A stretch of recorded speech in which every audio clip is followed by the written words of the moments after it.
Hey, everybody, it's Baker's Backyard again. I hope you're doing well. We are actually transitioning our next 6 sessions into the infamous time period 3. We're going to study from about 1754 until about 1800. So, as you probably have noticed, our time periods, for the time being anyway, are shortening in a little bit of length, but that does not take away the detail with what we're going to study. So, you might ask, okay, what are we going to focus on today? And the answer is basically a continuation of one of our lessons on colonization when we started to look at things or continue to look at like European competition over land resources, the importance of all these alliances that, they've been fostering with some of the native population. And so today is going to be kind of like moving a step forward with that, pardon me, but also moving into the causes of the revolution. So our 4 objectives for this lesson, and we'll continue to move into the other one that's at the bottom here, as you can see next time, is we want to understand the context in which Americans gained independence and develop a sense of national identity, right? So we're seeing Americans kind of changing mindsets. Not all of them. Some of them are going to remain as obviously loyalists and, not want to basically see independence, but a sizable, at least at the time, minority and eventually a pretty solid group are going to say, okay, yeah, we think that this is the right direction to go. All right. We also want to be able to understand the importance of the French and Indian War, aka the 7 Years' War.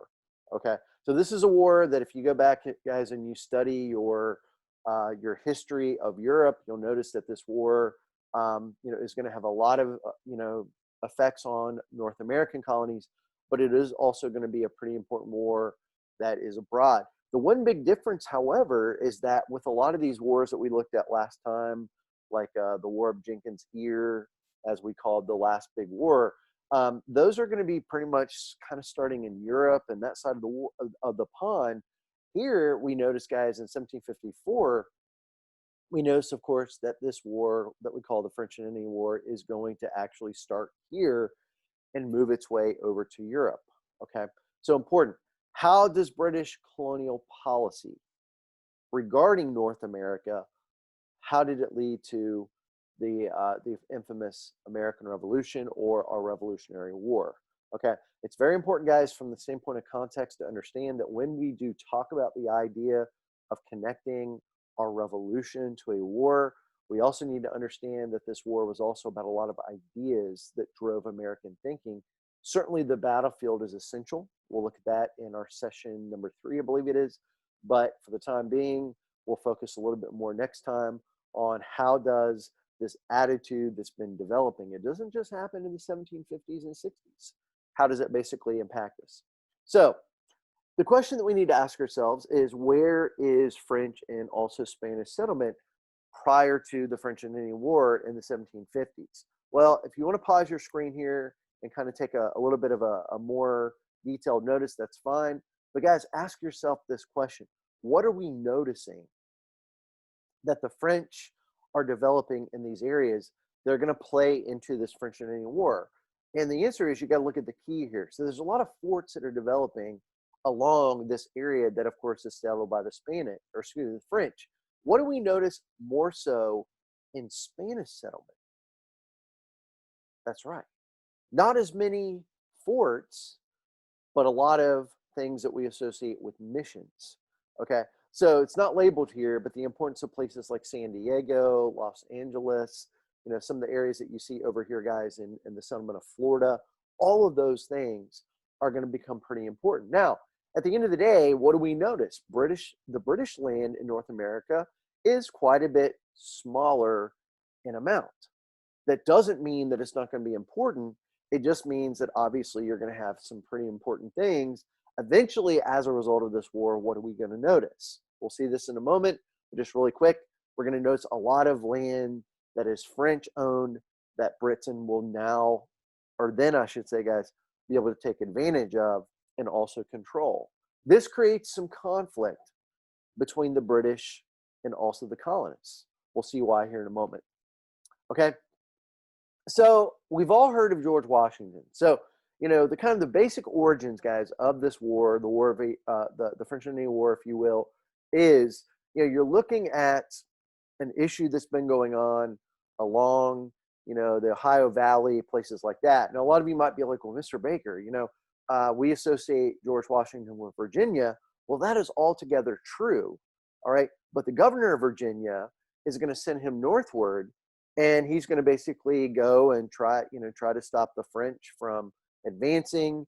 Of course, we know that this area of the Ohio Valley is, at least claimed by the British. And so what happens?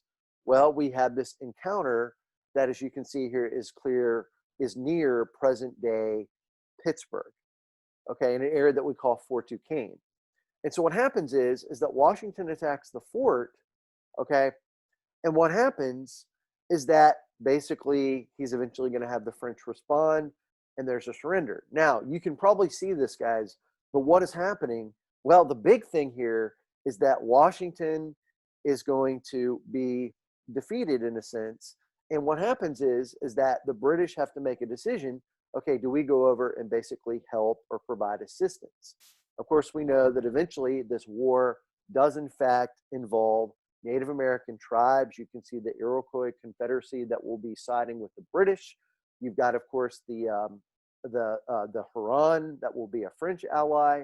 Okay, and so what we notice is that you see these alliances that have already formed and that continue to be in effect. And both of these sides, the British and the French, are fighting against each other. And of course, what happens?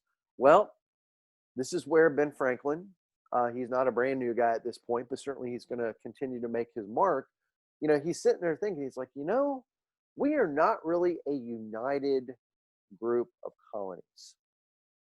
All right. We need to be, according to Franklin. Okay. And so what does he do? He says, okay, we need to have this plan of union. Now, guys, think about what you think of. When you think of the word union, you can say, okay, well, we see that word used quite a bit by leaders like Abraham Lincoln later on. But at the end of the day, what is that really getting at? We're talking about a front of people or colonies or even future states that could say that they're on the same page inside. Okay? And so this Albany Plan of the Union is this effort on the part of Franklin, to actually go out and actually try to create, tax support and unity. And while it's not effective, you could argue, the one thing, guys, that we notice is that what this really does is it brings at least that spirit. And that's a strong word, guys. This idea, almost like an attitude or a spirit of unity. Okay. So again, we're noticing these alliances between the different groups. Okay. So the war is going to be eventually a British victory. Okay. And the question is, okay, well, you've got these colonists that contributed at least somewhat to this victory. But as you could probably notice, guys, the British are going to spend a lot of money in this war. It's going to be costly in different ways beyond that. And they're going to have a very different view than the colonists are toward the idea of how the colonists contributed to this conflict. Okay. And so you can probably already say, man, colonists are going to be like, well, we helped you out. We deserve more land. We deserve to settle, different upon the areas that we actually helped you gain control over. The British are going to be like, no. And they're going to see, the hand around the wall is that there's going to be problems with the native population. We'll look at that more in a moment.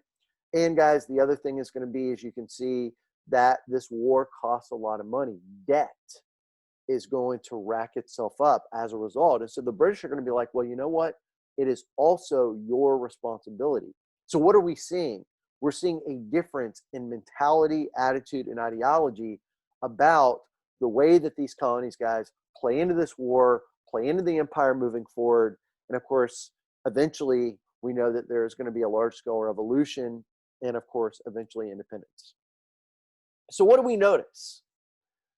Well, some of the fighting, as you can see here, is going to be taking place in parts of Canada. Eventually, a lot of that will be British territory, as we know. Okay. And so what do we notice, guys, as a result of this? We're noticing that some land claims are going to change. We'll see that on our next map here, guys, on the next page, that the British gain more land, the French lose a bunch of land, the Spanish actually have some changes in their possessions. And guys, this does not bode well for some of the settlements that will affect the native population. Okay. And so we have eventually a peace treaty. Now, a lot of you guys are like, okay, Mr. Baker, really dates? Guys, when you're looking at treaties of Paris's, this is essential knowledge because you're going to have another one 20 years down the line, which will actually be the one that formally recognizes the independence of the American colonies or states from Britain. So this one is going to formally recognize territory boundaries are going to change. Okay. But as you can see here, guys, you have conflict that will continue. Okay. So you might want to pause here and ask yourself the question, okay, what's the big change as far as European land exchanging itself between different powers? And probably the biggest change, guys, as you can see here, with a little piece of Haiti as an exception here, is going to be the massive losses by France. Okay. This area, which was disputed before the war, is no longer going to be disputed the same way. Britain, guys, as you can see, gains a lot of land. So pretty much all of Canada that we see here, okay, even Quebec, which does create some problems down the line as well, is going to be very, very important to keep in mind. Okay. And if you think about it, guys, you notice here when you're looking at, of course, the area that's going to be in this area of current day Ohio, etc. Okay, what happens when the colonists are thinking, well, this land belongs to us now, we should have access to it, and the British are encountering problems with the native population? Okay, ergo unresolved issues. Now, the idea of conflict between the colonist guys and the native population is nothing new, right? We looked at that a little bit earlier with some of the conflicts involving, New England and also the Powhatan Wars that were in parts of Virginia, etc. Okay, so it's not like those issues are going away, but the British Crown steps in and they're like, okay, we're going to basically at least try to settle as best we can. It doesn't really do an effective job, okay? But what do we notice?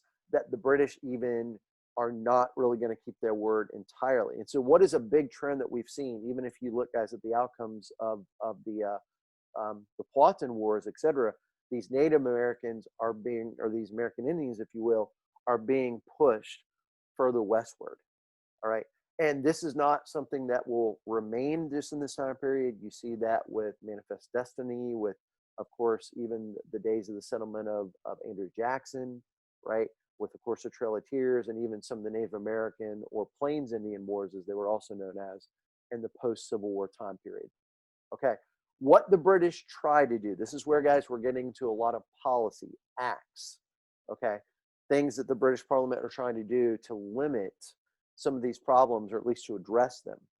The Proclamation Line of 1763, okay? So, as you can see, the colonists are directly told you don't have access. And part of this was due to, of course, Pontiac's rebellion, okay? Who was actually, as a lot of you guys know, a Native American, had a lot to say about this.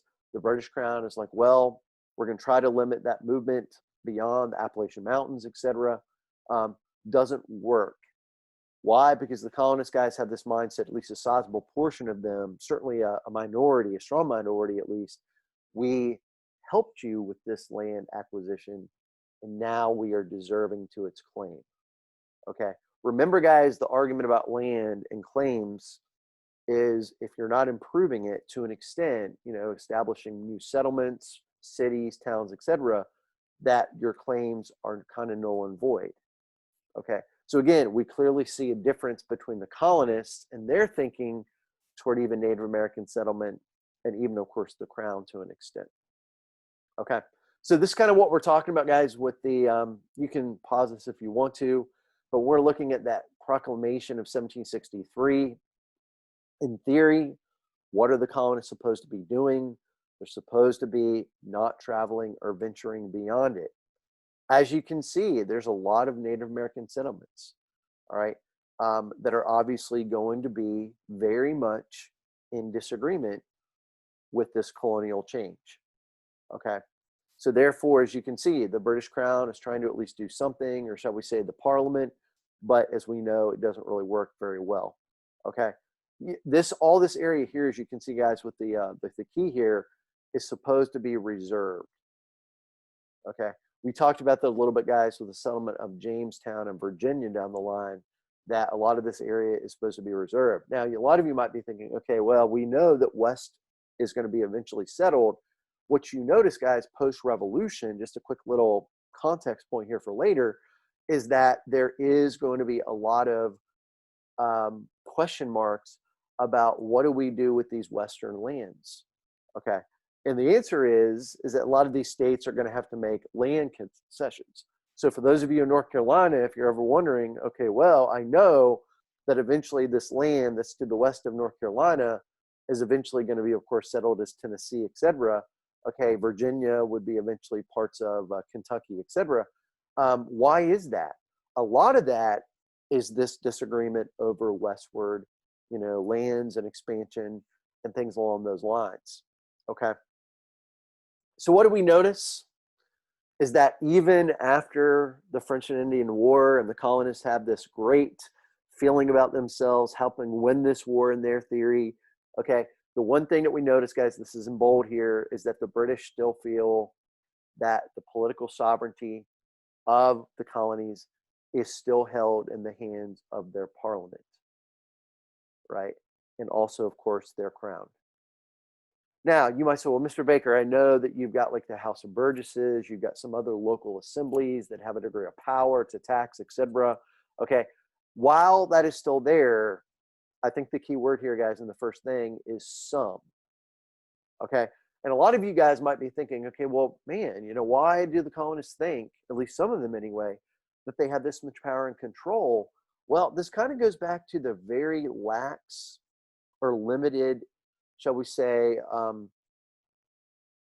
enforcement of even some of the earlier acts that we associate with the navigation acts.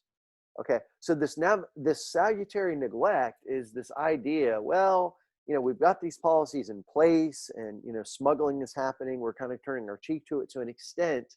But guys, what does salutary neglect basically do?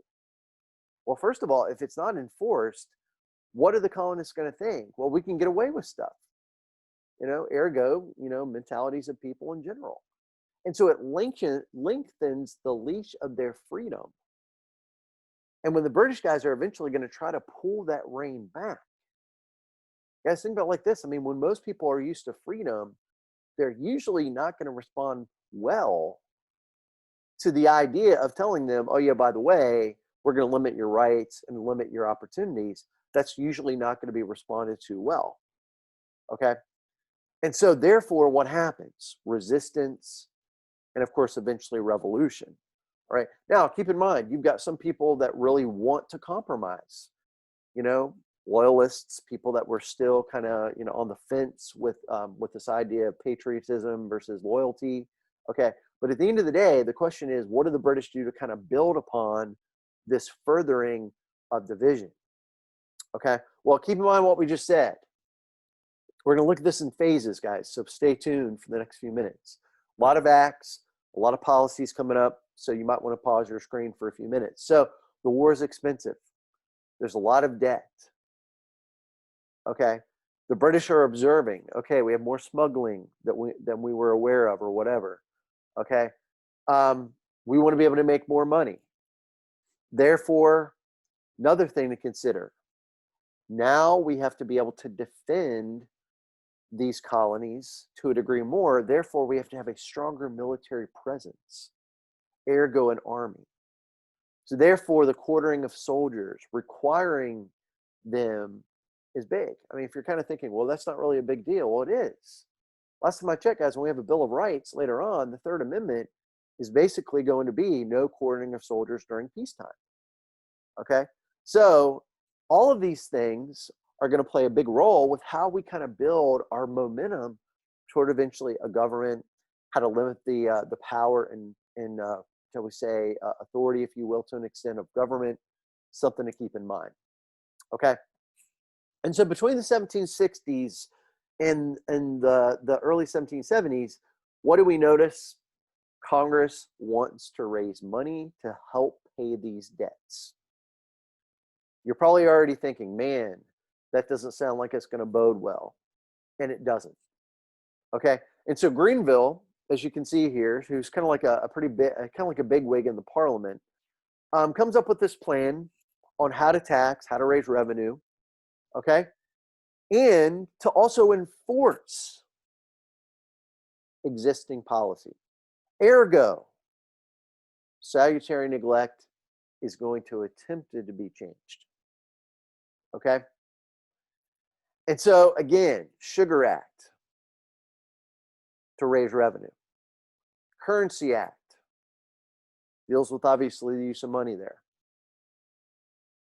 So what happens? Well, you start to see the colonists, places like Massachusetts, Boston, as they would say, start to form groups, and eventually these will expand to other colonies later on, keep in mind, called the Committees of Correspondence. They're talking about this. What do we do? We know that we're not happy with more taxes. We know that we're not happy with eventually the Stamp Act. We'll look at that in a second. What can we do about it? Well, some of them it's going to be boycotts. Just refuse to buy British goods. Buy from the colonies instead. Okay? Is that feasible? Something to consider. Okay? And so we have an act that probably became the most well-known in the Stamp Act. Okay? This is obviously probably the biggest area of disagreement for at least the time being. Taxes on glass, taxes on paper. This is considered to be a direct tax. Okay? And how does the Parliament justify it?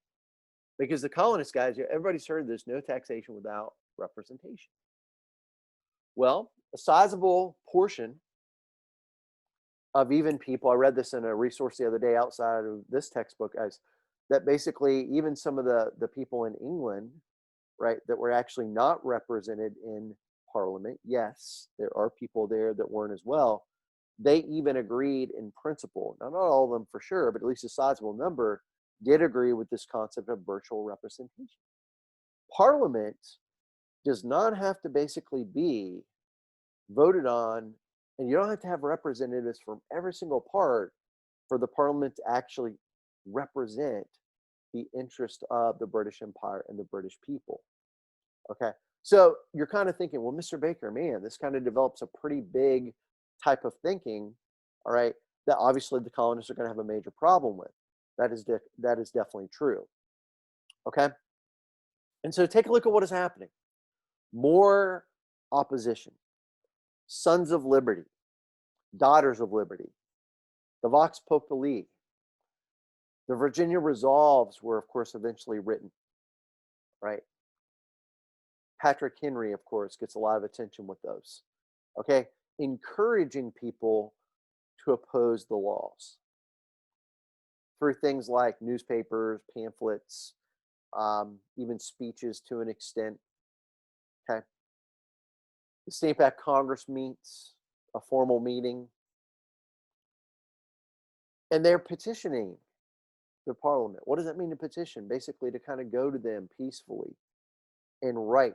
And even Ben Franklin, guys, probably the most well-known American at that time, I would say even maybe to a greater extent than somebody like George Washington. Of course, he makes his mark later in different ways, as does Franklin.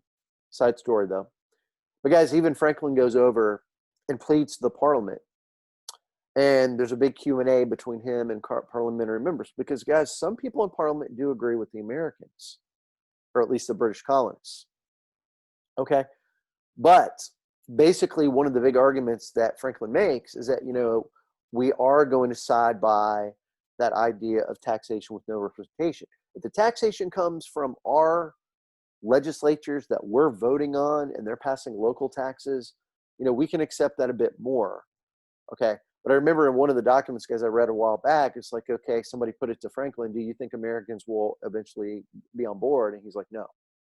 Okay. So the mentality of revolution is already developing. Maybe the British just don't know how strong it is but it certainly is there. Okay. Now, 1766 rolls around. This boycott has worked. The British are losing a lot of their revenue, a lot of their money. Their trade is suffering, but they still want to prove who's in charge. So what do? They do repeal the dreaded Stamp Act, but they do pass the Declaratory Act. Now, for those of you that have ever heard the expression, who's your daddy? This is basically exactly that. I like to refer to this, I would not use this in an AP essay, but keep it in your mind if it helps you remember it. The Declaratory Act is basically saying, okay, we'll repeal this, but the crown and the parliament, in other words, the mother country, is still who is in charge. And we're seeing between then and 1775 and 1776, guys, we're a decade away from the Declaration. And you've already had this constant disagreement. Okay. All right. So more taxes are on the horizon. Townsend is another leader, persuades Congress between 1767 and moving forward. Now, guys, remember, we haven't even had the Boston Massacre. We haven't had the Boston Tea Party that's in 73 and Boston Massacre in 1770. Okay. But again, you're already seeing the colonist guys going back to, okay, we just won't buy your stuff. Boycott it. Okay. And I think it's important here, guys, if you take a look here, maybe pause for a moment, the idea of homespun, that becomes a huge thing when it comes to the contributions of colonial women. Okay. To the idea of, okay, we won't buy British stuff. We're just going to, make our own stuff, sell it in local markets, that kind of thing. Okay. And of course, it even goes to the favorite, drink, which is tea, right? Okay. So you notice, guys, this tension is continuing to build upon itself. Okay. All right. So this leads to eventually this Boston Massacre. Again, keep everything, guys, in context as far as order. Okay. Imagine you're a soldier. People basically are throwing, snowballs, basically. Hey, guys, it's March 1770. This is in Boston. It's cold. Gee, many. I mean, I just imagine, guys, how hard it would hurt the welts that, of course, these officers endured, right? Or these troops. I'm not condoning them, obviously, shooting at the colonists, but what do we notice? Obviously, colonists died, and of course, these men are eventually going to be tried. Okay, and the Townsend Acts are going to be repealed. All right. The British, I think, guys, clearly see that this violence is no question going to lead to further problems. So they're trying to kind of relieve the situation. And of course, when we think, guys, of that picture, we should automatically think of the Boston Massacre. Okay. Probably one of the most well-known pictures or depictions of it. All right. Shall I say drawings or whatever? Okay. And so what happens? Well, between 1770 and 1773, things die down a bit as far as tension. I wouldn't say they completely go away, but they do start to kind of die down some. And then the crown has pressure. Now, the Tea Act is interesting, guys, because a lot of this tea that was being sold, there was a tax on it. But in a sense, they're trying to basically help out this East India Company with the fact that they're not getting the sales that they want. They're not basically bringing in the revenue. Okay. And even though this tea, guys, is going to be cheaper, right? You could say, as far as, some of the things, it's the tax that is put on it. Okay. Obviously, is going to be the big problem. Now, December 1773, Boston Tea Party. Okay. Do the colonists have the right to dump the tea in the harbor? It's not their property. Okay. It's a form of protest, sure. But what's going to happen? Boston is going to be under close surveillance, and they're going to be heavily punished for this. Okay. And of course, as you can see there, guys, the Sons of Liberty did dress up like, of course, Native Americans. Okay. So therefore, but the depiction there is accurate as far as their costumes. But as you can see, I mean, guys, you're talking, I think that I read a source a few years ago that said that the amount of money that tea would have cost in like 2020 money is like $3 million. It's a lot. This is not just a small scale, little cost. So the question is, did the Parliament really have a choice with punishing Boston? Well, whether they're right or wrong, they made a decision to limit Boston, the coercive acts. All right. Now, the folks that were unhappy about this, guys, are going to call them, as you can see here, intolerable. But these are a series of acts. The one called the Boston Port Act is probably the one that most people have heard of first. Closes down the Boston harbor or port until the amount of money for the tea has been repaid. Is that unreasonable? Okay. Now, the point here is that future protests need to basically not destroy property. Okay. But what else did they do? They passed an additional quartering act, which basically made it legal for the colonists to have to house British soldiers. And then also recognizing, guys, Roman Catholicism as a religion that could be practiced in the Quebec territory that, of course, remember, was controlled by France. And that's going to further infuriate the colonists. It's like, okay, you're recognizing their religion and, their rights within that. And again, we helped you gain control over it. So, guys, you're seeing this leading up to tension. For next time, I want you all to ponder the following question. Was the American Revolution inevitable? Was it because of ideological issues? Was it because of economic issues? Was it more because of social unrest? There's a case to be made for any of those and many more arguments, guys. Historians have made their livings writing about this stuff. Pulitzer Prize winning novelists and writers have actually done the same thing as historians, right? So it's cool to think about. Okay. So really quick, it's day 1 of the week. For day 2, we want to make sure that you've read chapter 4 if you already haven't. Okay. We're also going to get into chapter 5, which will be, some of the ideological things behind the revolution, some of the ideas behind, some of the meetings that continue to happen, the Declaration, some of the earlier battles. Remember, guys, the first shots were fired before we officially declared independence. Okay. And we're going to look a little bit more at that later on.